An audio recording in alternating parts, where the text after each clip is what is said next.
بسم اللہ الرحمن الرحیم۔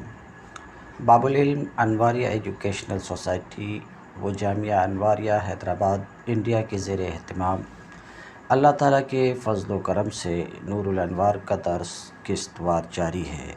آج کا درس شروع ہوتا ہے ثم شرع فی بیان ان ذلک المعنی یکون علی عدۃ انحاء فقال وهو جائز ان یکون وصفا لازما وعارضا الی آخرہ۔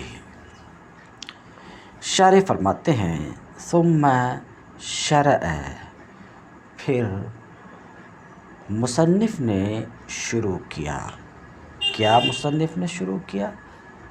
تو متن کی آنے والی عبارت وَهُوَ جَائِزٌ أَن يَكُونَ إِلَىٰ آخِرِهِ، تو شارح صاحب نور الانوار ملا جیون علیہ رحمہ فرماتے ہیں کہ ماتن اپنی اس عبارت سے، کون سی عبارت؟ وَهُوَ جَائِزٌ إِلَىٰ آخِرِهِ، اس عبارت سے علت کی تقسیم کر رہے ہیں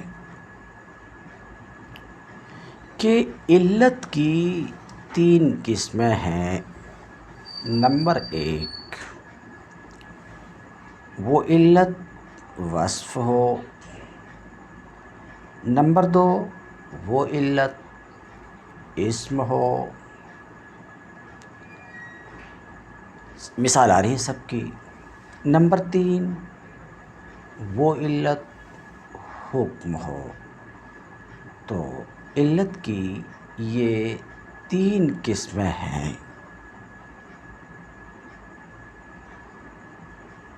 ابھی آپ نے سنا کہ علت کی تین قسموں میں سے پہلی قسم یہ ہے کہ وہ علت وصف ہو۔ علت وصف ہو تو پھر اس کی 6 قسمیں مصنف بیان کر رہے ہیں کہ علت وصف ہو تو وہ علت وصف لازم ہو، تعریف آ رہی ہے سب کی۔ نمبر دو، وہ علت وصف عارض ہو۔ نمبر تین، وہ علت وصف جلی ہو۔ نمبر چار، وہ علت وصف خفی ہو۔ نمبر پانچ، وہ علت وصف فرد ہو۔ نمبر 6، وہ علت وصف عدد ہو۔ تو شارح علیہ رحمہ کی تصریح کے مطابق متن کی عبارت وَهُوَ جائز، اس عبارت سے علت کی اولاً تقسیم ہے 3 قسموں کی طرف، جس کو آپ نے سنا، یعنی بلفظ دیگر علت وصف بھی ہو سکتی، علت اسم بھی ہو سکتی، علت حکم بھی ہو سکتی۔ علت وصف ہو تو یہ علت وصف لازم، وصف عارض، وصف جلی، وصف خفی، وصف فرد، وصف عدد، یہ سب ہو سکتی ہیں۔ اب پہلے شرح کی عبارت دیکھیے ثم شرع فی بیان، پھر مصنف نے شروع کیا اس بات کا بیان کہ وہ معنی جس میں گفتگو پہلے سے چل رہی ہے، وہ معنی یعنی علت جامعہ، وہ معنی یعنی علت جامعہ، مصنف کے لفظ میں یعنی وہ وصف جامع جسے حکم اصل پر علم بنایا گیا ہے، وہ معنی جامع، وہ وصف جامع جو حکم اصل پر حکم اصل پر نشانی بنایا گیا ہے، وہی ذالک المعنی سے اسی کی طرف اشارہ ہے۔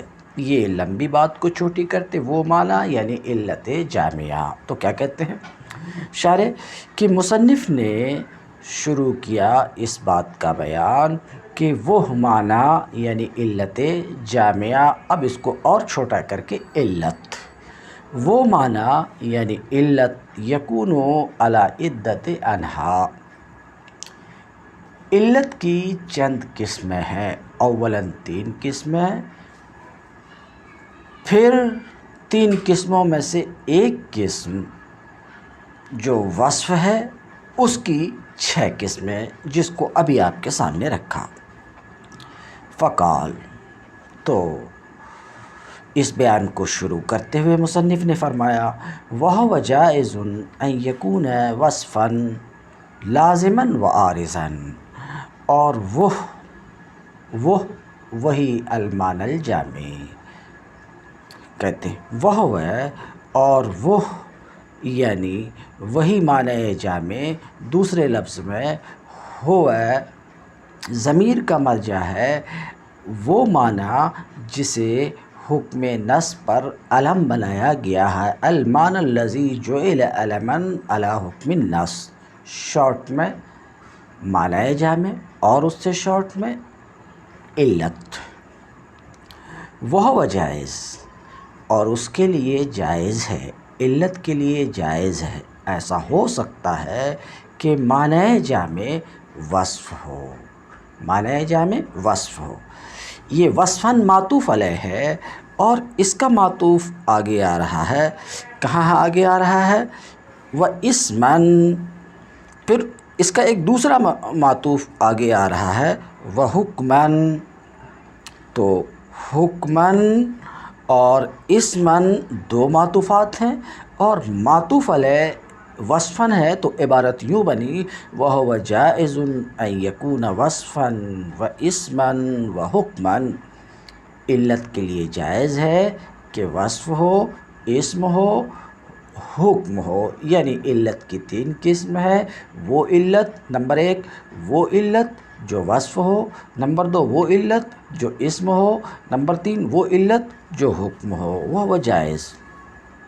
تو پہلے علت کی ان 3 قسموں کی طرف تقسیم، پھر 3 قسموں میں سے جو پہلی قسم وہ علت جو وصف ہو، وہ علت جو وصف ہو، پھر اس کی تقسیم 6 قسموں کی طرف۔ وہ جائز ان یکون وصفا، اور وہ یعنی معنی جامع جسے حکم نصب پر علم بنایا گیا ہے، وہ معنی جامع جسے نشانی قرار دیا گیا ہے حکم نصب کے لیے، مراد اس سے علت ہے، تو علت کے لیے جائز ہے ان یکون وصفا، علت کے لیے جائز ہے کہ علت وصف ہو۔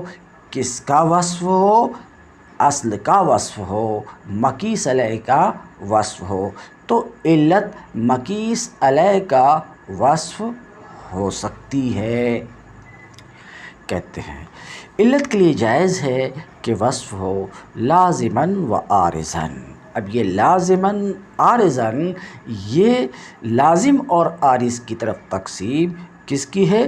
وصف کی تقسیم ہے۔ کس کی تقسیم ہے؟ یعنی وہ علت جو وصف ہو اس کی 2 قسمیں ہیں، لازم اور عارض۔ پھر سے دیکھیے، علت کے لیے جائز ہے کہ علت وصف ہو لازماً و عارضاً، یہ وصف لازم ہو اور عارض ہو۔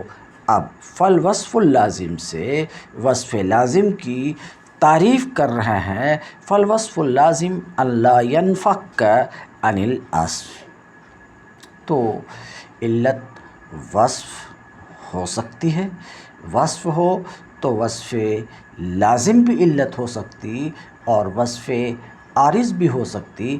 وصف لازم کا مطلب یہ ہے کہ وصف لازم وہ وصف ہے جو اصل سے جدا نہ ہو، وصف لازم وہ وصف جو اصل سے جدا نہ ہو، جیسے ثمانیت، ثمن ہونا کہتے ہیں، جیسے کہ ثمنیت، لیکن واضح رہے کہ ثمنیت سے مراد یہ ہے کہ سونا اور چاندی اس حال میں ہو کہ اس سے اشیاء کی مالیت کا اندازہ کیا جائے۔ بہرحال تو وصف لازم کی تعریف کرنے کے بعد مثال دے رہے ہیں، جیسے کہ ثمنیت یہ علت ہے کس کی؟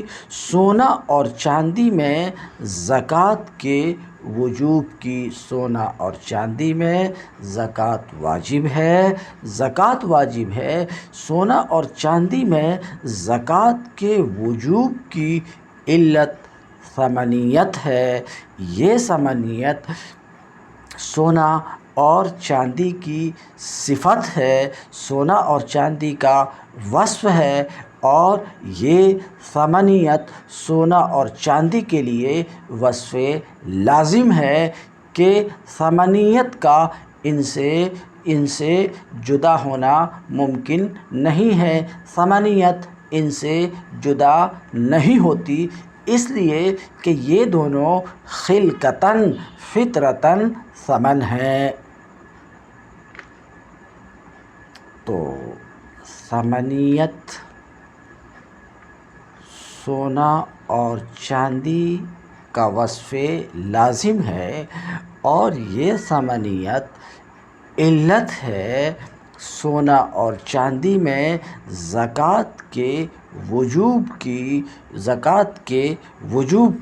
تو کہتے ہیں جیسے کہ ثمنیت سونا اور چاندی میں زکوٰۃ کے وجوب کی علت ہے، لا ينفك عنہما، ان دونوں سے سونا اور چاندی سے ثمنیت جدا نہیں ہوتی۔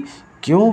اس لیے کہ سونا اور چاندی اصل میں ثمنیت کے معنی پر پیدا کیے گئے ہیں۔ مختصر لفظ میں ثمنیت ان کی فطرت میں داخل ہے۔ وہی ہے اور وہ ثمنیت جو سونا اور چاندی کا وصف لازم ہے، جو وجوب زکوٰۃ کی علت ہے، سونا اور چاندی میں یہ ثمنیت مشترک ہے۔ ڈھلے ہوئے سونا اور چاندی کے سکوں اور سونا اور چاندی کے ٹکڑوں اور ان کے زیورات کے درمیان مشترک ہیں۔ کیا؟ ڈھلے ہوئے سونا چاندی کے سکے ہوں، دراہیم و دنانیر ہوں، یا سونا اور چاندی کے ٹکڑے ڈھیلے ہوں، یا سونا اور چاندی کے زیورات ہوں، ان سب کو ثمنیت لازم ہے۔ تو ثمنیت مشترک ہے ان سب کے درمیان، سکوں، ٹکڑوں، زیوروں، کن کے؟ سونا اور چاندی کے، ان سب کے درمیان مشترک ہے۔ جب ان سب کے درمیان ثمنیت مشترک ہے تو اس کا مطلب یہ ہے کہ زیورات میں بھی یہ علت موجود ہے، اور زیورات میں عورتوں کے زیورات، سونا چاندی کے زیورات میں بھی یہ علت پائی جا رہی ہے۔ اور جب ظاہر سی بات ہے یہ علت پائی جا رہی تو جو حکم ہے وجوب زکوٰۃ، وہ حکم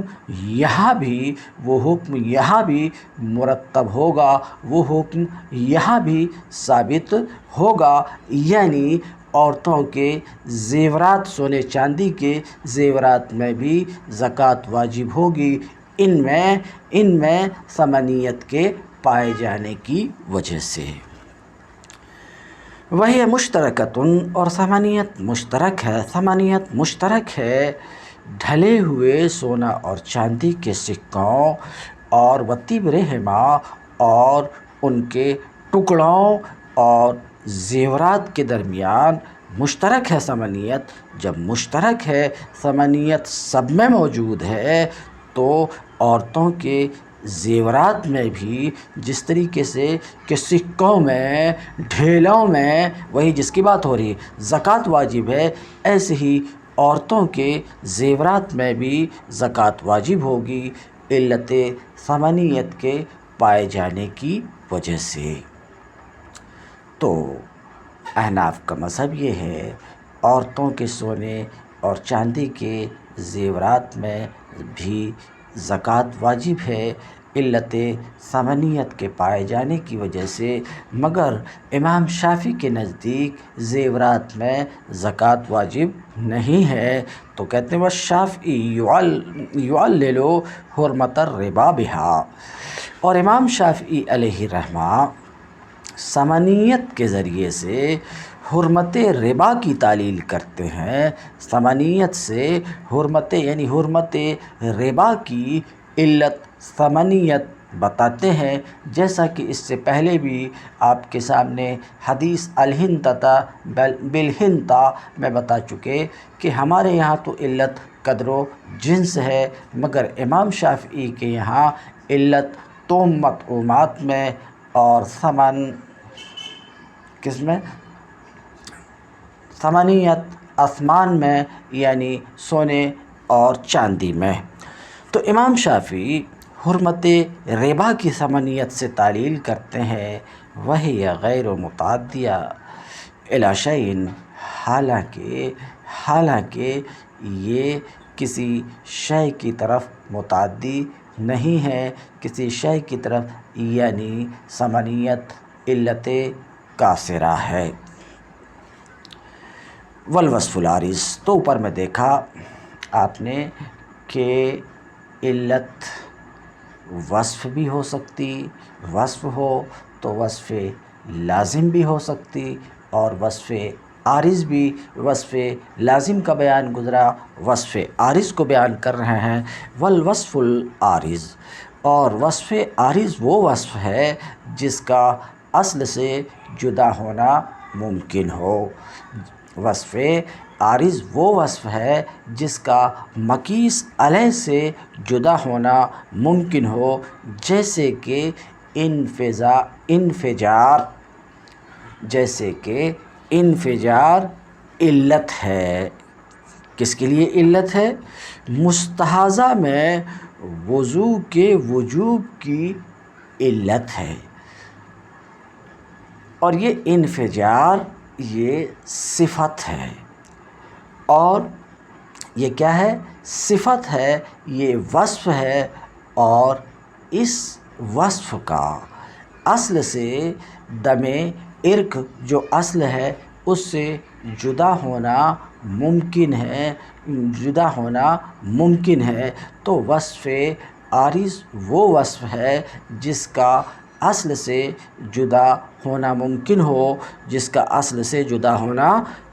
ہو، کہتے ہیں والوصف العارض، اور وصف عارض جس کا اصل سے جدا ہونا ممکن ہو، جیسے کہ انفجار، خون کا جاری ہونا، خون کا بہہ نکلنا، بہہ پڑنا، جیسے کہ انفجار نبی کریم صلی اللہ علیہ وسلم کے اس قول میں فَإِنَّهَا دَمُ عِرْقٍ انفجر ہے، کیونکہ یہ یعنی استحاضہ یہ رگ کا خون ہے جو بہہ نکلا ہے، بہہ پڑا ہے، تو انفجار یہ علت ہے۔ کس کے لیے؟ مستحاضہ میں وضو کے وجوب کے لیے علت ہے، وہی ہے عارضۃ للدم، اور یہ علت دم کو عارض ہے۔ کس کو عارض ہے؟ دم کو عارض ہے، دم کے لیے عارض ہے، لازم نہیں ہے۔ کیوں؟ اذ لا يلزم ان يكون كل دم العرق منفجرا، اس لیے کہ ہر دم عرق کے لیے منفجر ہونا ضروری نہیں ہے۔ تو یہ انفجار دم کے لیے وصف عارض ہے، وصف لازم نہیں ہے۔ تو بہرحال اس حکم کی علت انفجار ہے۔ فَأَيْنَمَا وُجِدَ انفجار الدم، تو یہ خون کا بہنا، خون کا اپنی جگہ سے بہہ جانا جہاں پایا جائے گا، کہتے ہیں جہاں بھی انفجار دم پایا جائے، خواہ یہ انفجار دم مستحاضہ میں ہو، غیر مستحاضہ میں ہو، سبیلین سے ہو، غیر سبیلین سے ہو، وضو واجب ہوگا۔ وَإِسْمًا عطف علی قولہ وصفاً ومقابل لہ۔ شارح کہتے ہیں مصنف کا قول اسماً یہ معطوف ہے مصنف کے قول وصفاً پر، اور جب اس پر معطوف ہے تو پوری عبارت یہ بنے گی وَهُوَ جَائِزٌ أَن يَكُونَ اسماً، اور وہ یعنی معنی جامع کھلے ہوئے لفظ میں علت جامعہ، اور اس سے چھوٹے لفظ میں علت کے لیے جائز ہے کہ وصف ہو، اسم ہو، یعنی علت اسم ہو سکتی ہے۔ تو کہتے ہیں معطوف ہے مصنف کے قول وصفاً پر، اور اس کے مقابل ہے یعنی قسیم ہے وصف کا۔ تو مطلب یہ ہے کہ علت کی یہ دوسری قسم ہے۔ پہلی قسم وہ علت جو وصف ہو، علت وصف ہو، دوسری قسم علت اسم ہو۔ اے یجوز، انہوں نے جو کہا معطوف ہے اس کی تصریح کر رہے ہیں، یعنی جائز ہے کہ وہ معنی، وہی معنی جس کو حکم نصب پر علم بنایا گیا، وہی معنی جامع جسے حکم نصب پر علم بنایا گیا، جس کو بار بار میں علت کہہ رہا ہوں، علت کے لیے جائز ہے کہ اسم ہو، علت اسم بھی ہو سکتی ہے، ایسا مصنف فرما رہے ہیں۔ مگر اس تعلق سے مصنف نے جو یہ کہا کہ علت اسم ہو سکتی ہے، یہ فخر الاسلام کی اتباع میں انہوں نے کہا کہ علت اسم بھی ہو سکتی ہے، جس طریقے سے کہ علت وصف ہو سکتی، ایسے ہی علت کے لیے جائز ہے کہ علت اسم ہو۔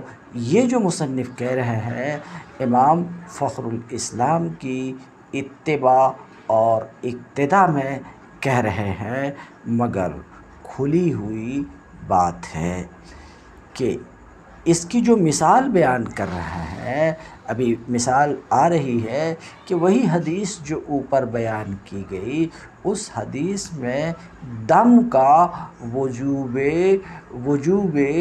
وضو کی علت ہونا، اگر یہ کہیں کہ وضو کے وجوب کی علت دم ہے، تو دم یہ اس میں جنس ہے، وصف نہیں ہے، تو معلوم ہوا کہ علت اسم بھی ہو سکتی ہے، مگر کھلی ہوئی بات ہے کہ دم یہ وضو کے وجوب کی علت نہیں ہے، بلکہ علت تو دم کا خروج ہے۔ وضو کے وجوب کی علت خون کا نکلنا ہے، اسی وجہ سے جمہور اس بات کے قائل نہیں ہے کہ علت اسم بھی ہوا کرتی، جمہور اس بات کے قائل نہیں ہے، مگر اس بات کے قائل ہوئے امام فخر الاسلام، انہیں کی اتباع کرتے ہوئے مصنف نے کہا علت کے لیے اسم ہونا بھی جائز ہے، علت اسم بھی ہو سکتی ہے۔ تو کہتے ہیں اے یجوز ان یکون ذالک المعنی، ایسا ہو سکتا ہے کہ وہ معنی اسم ہو، جیسے کہ دم، عین اسی مثال میں جو ابھی ابھی گزری، اور وہ نبی کریم صلی اللہ علیہ وسلم کا فرمان فَإِنَّهَا دَمُ عِرْقٍ انفجر، دم عرق انفجر، اس کی مثال جیسے مستحاضہ عورت پر وضو کے واجب ہونے کی علت دم ہے، نبی کریم صلی اللہ علیہ وسلم کے اس فرمان میں فَإِنَّهَا دَمُ ارکن انفجر ہے، مستحاضہ عورت پر وضو کے واجب ہونے کی علت دم کو قرار دیا ہے، اور دم اس میں جنس ہے۔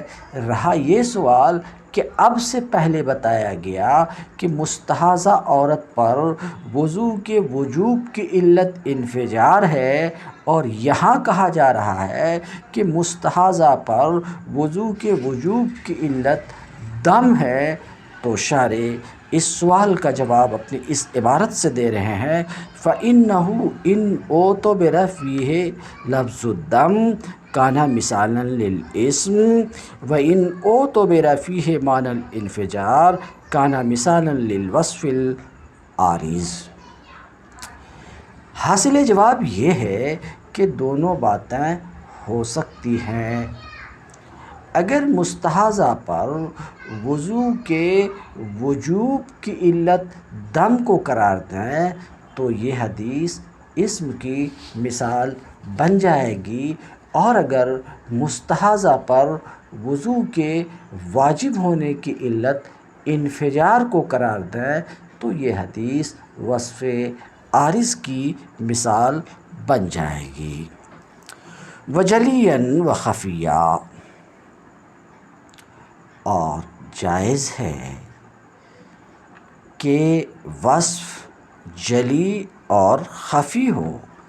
الظاہر انہ تقسیم للوصف، سوال یہ کہ وجلیاً اس کا عطف کس پر ہے؟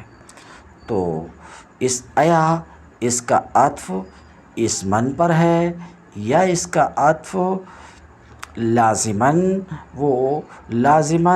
وہ عارضاً پر ہے، لازماً وہ عارضاً پر ہے، اس کا عطف کس پر ہے؟ تو شارح کہتے ہیں کہ ظاہر یہی ہے کہ یہ وصف کی تقسیم ہے، وصف کی تقسیم ہے، تو جلیاً سے پہلے جو واو ہے اس کا عطف کس کے اوپر ہے؟ لازماً کے اوپر ہے۔ اب لازماً کے اوپر ہے تو لازماً اور عارضاً سے وصف کی تقسیم تھی لازم اور عارض کی طرف، اور اس کا عطف اسی لازم پر ہوگا تو یہ بھی وصف ہی کی تقسیم ہوگی، یہ بھی وصف ہی کی تقسیم ہوگی۔ پہلی تقسیم وصف کی وصف لازم اور عارض کی طرف تھی، اور یہ تقسیم وصف کی جلی اور خفی کی طرف، یہ اس وقت جب کہ اس کا عطف کس کے اوپر ہو؟ لازم اور عارض پر۔ شارح کہتے ہیں کہ ظاہر یہی ہے کہ اس کا عطف لازماً پر ہے، لازماً پر ہے۔ کیونکہ اس کا عطف اگر لازماً کے بجائے اسم پر ہو، لازماً کے بجائے اسم پر ہو، تو اس کا مطلب یہ ہے کہ اسم جلی ہو، اسم کے لیے جلی ہونا اور خفی ہونا جائز ہے، حالانکہ ایسی کوئی مثال پائی نہیں جاتی ہے، کوئی مثال پائی نہیں گئی، اس لیے ظاہر یہی ہے کہ وجلیاً و خفیہ اس کا عطف کس کے اوپر ہے؟ لازماً پر ہے، تو یہ تقسیم کس کی ہے؟ وصف کی ہے، یعنی وصف کی یہ دوسری تقسیم ہے۔ پہلی تقسیم تو لازم اور عارض کی طرف تھی، اور دوسری تقسیم جلی اور خفی کی طرف۔ ظاہر یہی ہے کہ یہ بھی وصف کی تقسیم ہے، یہ بھی وصف کی تقسیم ہے، جس طریقے سے کہ پہلی لازم اور عارض وصف کی تقسیم تھی۔ ظاہر یہی ہے کہ یہ وصف کی تقسیم ہے لازم و عارض کی طرح۔ تو وصف جلی کسے کہتے ہیں؟ فالوصف الجلی ہوا ما یفہمہ کل احد۔ تو علت کبھی جلی ہوتی ہے، وصف جلی ہوتی ہے، یعنی ایسا وصف جس کو ہر کوئی سمجھ سکے، ہر ایک سمجھ سکے، یعنی مجتہد غیر مجتہد ہر ایک سمجھ سکے، اس وصف کو وصف جلی کہیں گے۔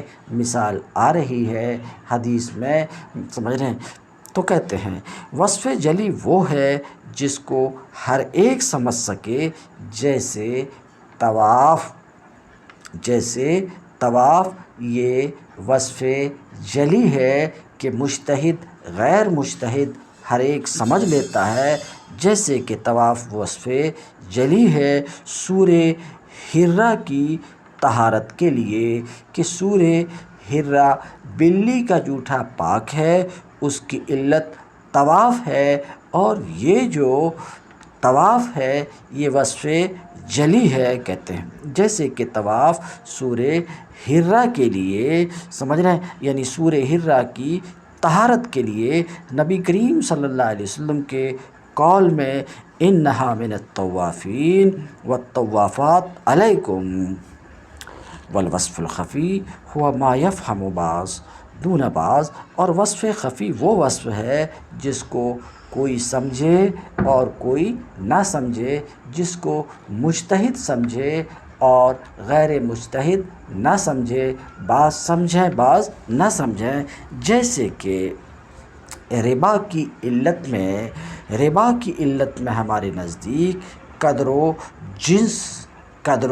جنس یہ وصف خفی ہے، وصف خفی کہ حرمت ربا کی علت ہمارے یہاں قدر و جنس ہے، جس کو امام اعظم نے سمجھا کہتے ہیں، جیسے کہ ربا کی علت میں ہمارے یہاں قدر و جنس، اور امام شافعی کے یہاں توم مطعومات میں اور ثمنیت اسمان میں، اور امام مالک کے یہاں اقتیات قابل غذا ہونا اور قابل ذخیرہ اندوزی ہونا۔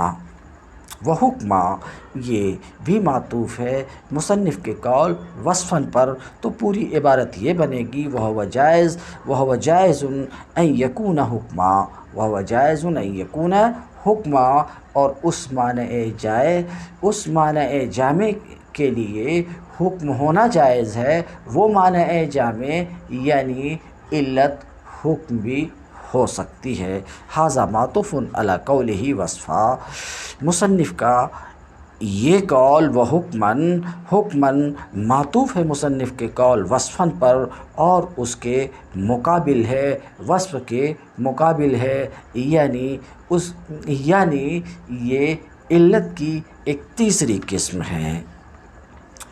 یجوز ان یکون ذلک المعنی حکماً شرعیا، جائز ہے کہ وہ معنی حکم شرعی ہو، یعنی علت کے لیے جائز ہے کہ علت وصف ہو، علت کے لیے جائز ہے کہ اسم ہو، علت کے لیے جائز ہے کہ حکم شرعی ہو جو اصل و فرع کے درمیان جامع ہو، جیسا کہ مروی ہے یہ مثال آ رہی ہے کہ علت کے لیے حکم شرعی ہونا جائز ہے، علت حکم شرعی ہو سکتی ہے، جیسا کہ مروی ہے کہ ایک عورت نبی کریم صلی اللہ علیہ وسلم کی بارگاہ میں حاضر ہو کر عرض کی ان ابی قد ادرکہ الحج وہو شیخ کبیر لا یستمسک علی الراحلہ، میرے والد کو حج نے پا لیا اس حال میں کہ وہ بہت بوڑھے ہیں کہ سواری پر ٹھہر نہیں سکتے۔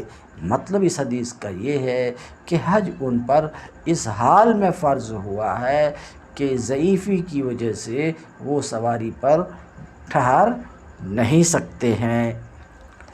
افتجزئ ان احج عنہ، تو اس عورت نے اللہ کے رسول صلی اللہ علیہ وسلم سے سوال کی کہ یا رسول اللہ کیا میں ان کی طرف سے حج کروں تو یہ حج انہیں کفایت کرے گا؟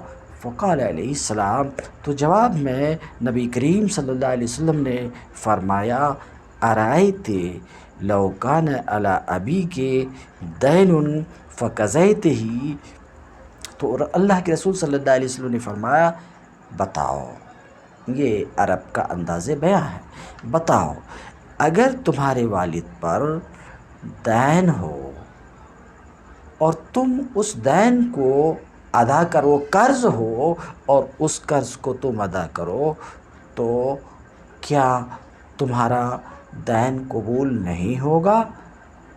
قرض خواہ تمہارے دین کو قبول نہیں کرے گا؟ قالت نعم، بولی ہاں۔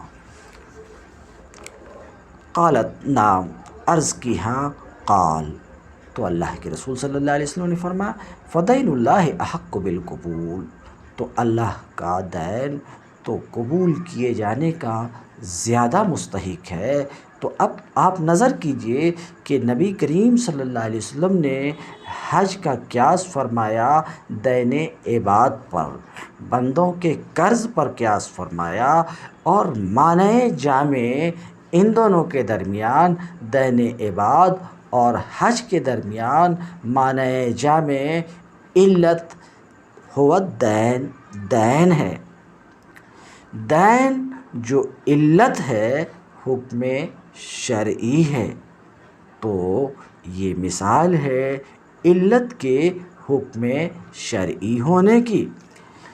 وَهُوَ عِبَارَةٌ عَنْ حَقٍّ ثَابِتٍ فِي الذِّمَّةِ، دین اس حق کا نام ہے جو کسی کے ذمہ ثابت ہو اور اس کی ادائیگی واجب ہو۔ والوجوب حکم شرعی، اور وجوب حکم شرعی ہے۔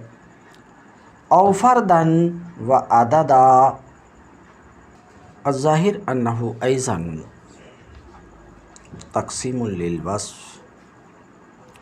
فالوصف الفرد کالعلہ بالقدر وحدہ، کالعلہ بالقدر وحدہ، او الجنس وحدہ لحرمت النساء۔ ظاہر یہی ہے کہ یہ بھی وصف کی تقسیم ہے فرد اور عدد کی طرف، یہ بھی وصف کی تقسیم ہے جیسے کہ جلیاً و خفیہ وصف کی تقسیم ہے۔ تو وصف کے لیے فرد ہونا بھی جائز ہے، عدد ہونا بھی جائز ہے۔ ایسا ہو سکتا ہے کہ وصف فرد ہو، ایسا ہو سکتا ہے کہ وصف عدد ہو۔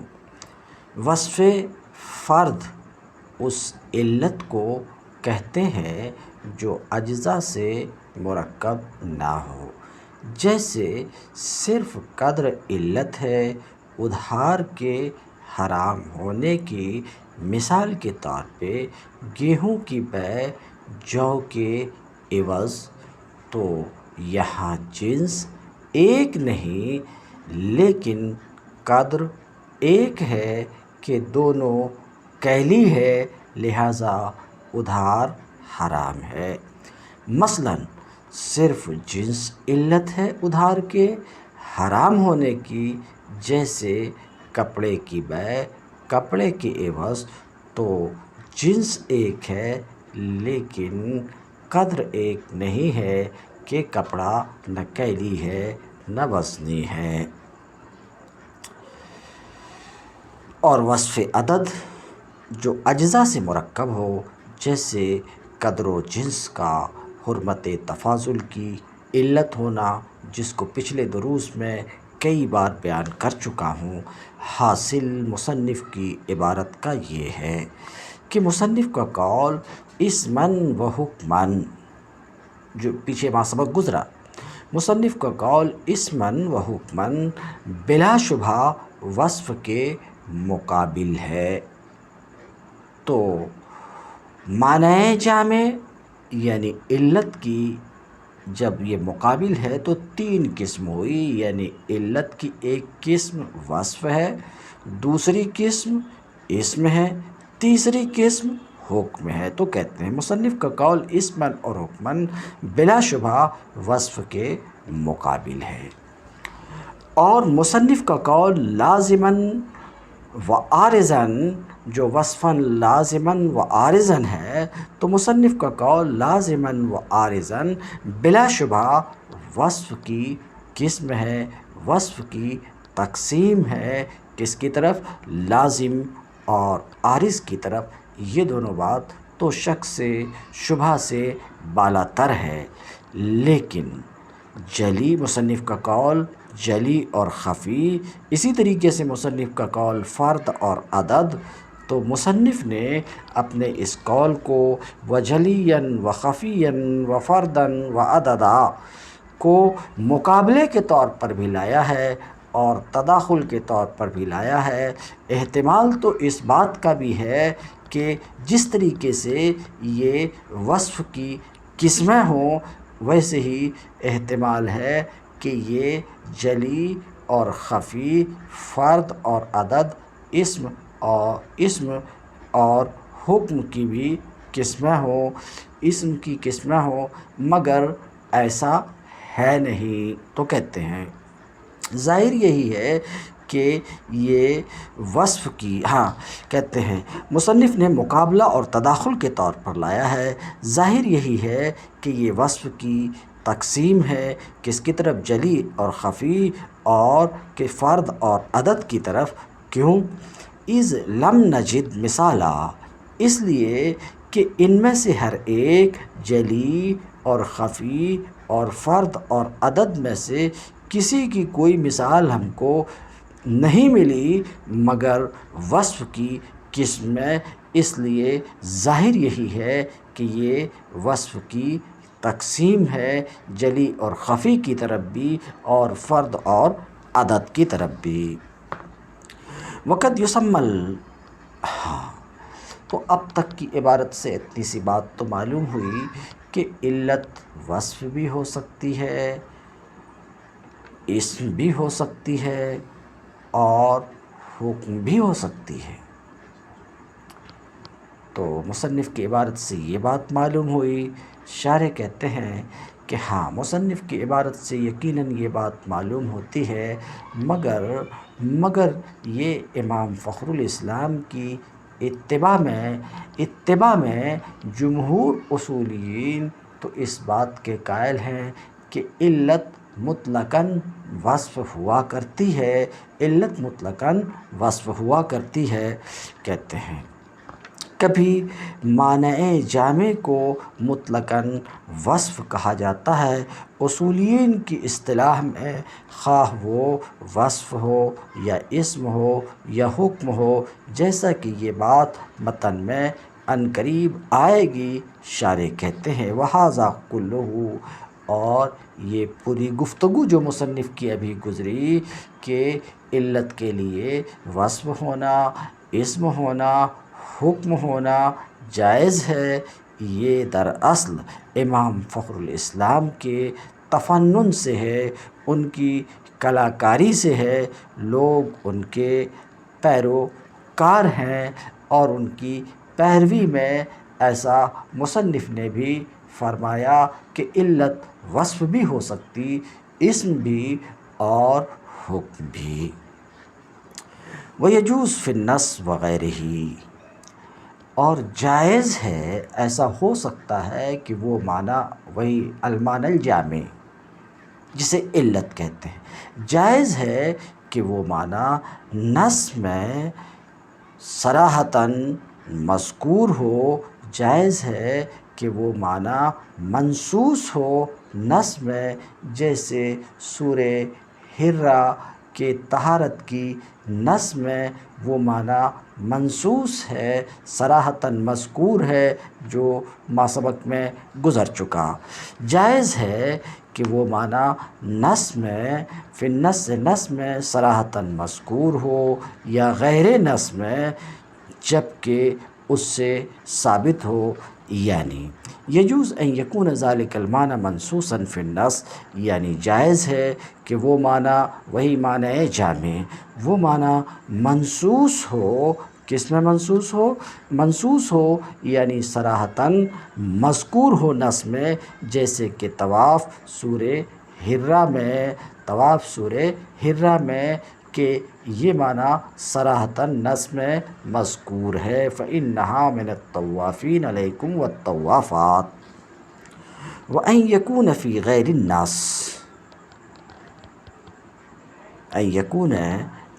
ان یکون فی غیر النص، محشی کہتے ہیں کہ ان یکون شارح کا قول، یہ معطوف ہے شارح کے قول ان یکون پر، یعنی جائز ہے کہ وہ معنی نص میں صراحتاً مذکور نہ ہو بلکہ غیر نص میں ہو تو کہتے ہیں وَأَن يَكُونَ فِي غَيْرِ النَّص لیکن ثابتاً بھی لیکن نص سے ثابت ہو کالأمثلة التي مرت الآن جیسے کہ وہ مثالیں جو ابھی ابھی گزری، مثلاً آبک کی بے سے نہیں والی نص کا عجز عن